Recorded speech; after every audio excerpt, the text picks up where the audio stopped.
Partie 3 des animés que je vais suivre au printemps, c'est la dernière partie, il en reste 4. En vrai j'en ai mis beaucoup dans ma liste, je pense pas que je vais pouvoir tout regarder, mais je regarderai les premiers épisodes. Ceux que je trouve les plus intéressants je continuerai, et les autres qui finalement je trouve que c'est pas si ouf que ça, je pense que je drop. Un animé qui a l'air vraiment différent de ce que j'ai pu mettre dans ma liste jusqu'à présent, qui s'appelle Liar Game. Un jour, un colis mystérieux arrive, à l'intérieur 100 millions d'yens et une invitation au Liar Game Tournament. Les règles semblent simples, au bout de 30 jours, rendre la somme exacte avec pour but caché de voler l'argent de son adversaire. Le gagnant repart avec 100 millions, le perdant hérite d'une dette colossale. Entre mensonges, manipulation et méfiance, débute un jeu cruel qui met à nu la psychologie humaine. Je pense que vous l'aurez compris, on va être sur un animé plutôt drame, mystère et psychologique.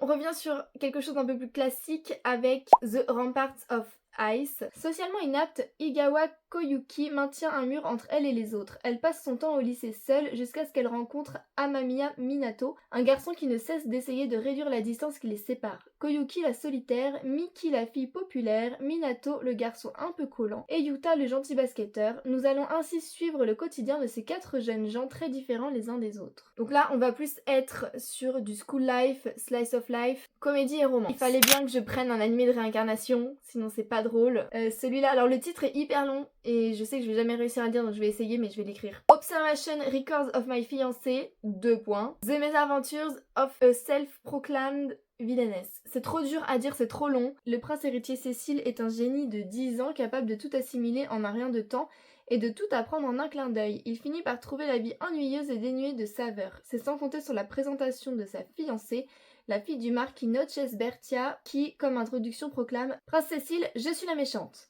Cette jeune noble prétend venir d'un monde nommé Japon, où elle aurait joué à un dating simulator ressemblant à ce monde. Réincarnée en Bertia, l'antagoniste du jeu, elle décide de tout faire pour suivre le scénario et pousser Cécile à épouser l'héroïne quand ils seront à l'académie. La vie morose et fade du prince est sur le point de changer à jamais grâce à cette énergumène énergique. Là, on est sur un animé comédie, fantasy, romance, school life et slice of life. Et pour le dernier, Agents of the Four Seasons, Dance of Spring. Les agents des saisons. Ils utilisent des pouvoirs spéciaux qui leur sont donnés par les dieux pour contrôler les saisons à différents endroits. Mais depuis la disparition de Inagiku, la représentante du printemps, cette saison est la seule à avoir disparu du pays. La gardienne du printemps Sakura cherche désespérément sa maîtresse depuis 10 ans. Mais un jour, Inagiku revient soudainement et leur voyage pour apporter le printemps débute alors. Donc là, c'est plutôt drame, fantasy, romance et slice of life. Et vous, c'est quoi les animés que vous allez suivre au printemps? Dites-moi si on en a en commun, sinon si vous avez des recommandations.